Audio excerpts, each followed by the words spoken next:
Good day, everyone. Imagine waking up without technology. No cell phone, no internet, no social media, and no online classes. Sound difficult, right? Technology has become a huge part of our daily lives. It helps us communicate, study, work, and even take care of our health. Today, I will share my ideas and insight about the significance of technology in today's generation. So first, technology makes communication faster and easier. Before, people waited days or weeks just to receive letters, but now, with just one click, we can instantly send messages, make video calls, and connect with people around the world. Applications like Messenger, Zoom, and email help students, families, and workers stay connected anytime and anywhere. Second, technology improves education. Students today can attend online classes, search for information on the internet, and use educational apps to learn new skills.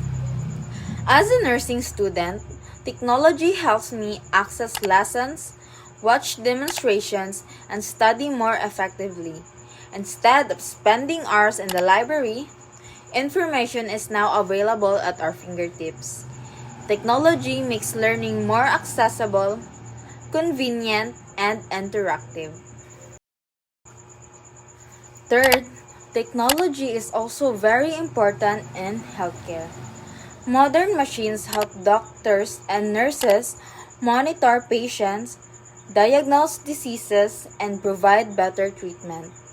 During the pandemic, technology allowed online consultations and faster sharing of medical information, which helped save many lives. This shows that technology is not only about entertainment, it can also improve and protect human life. Next is the negative impact of technology. However, technology also has disadvantages when used improperly.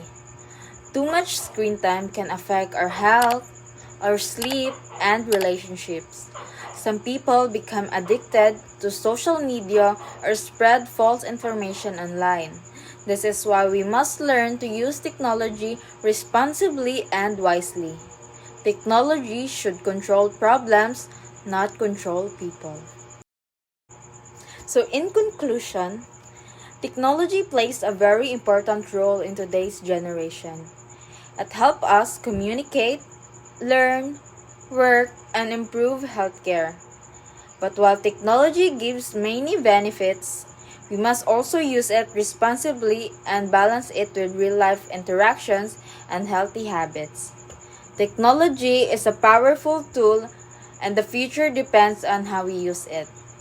Thank you and have a great day.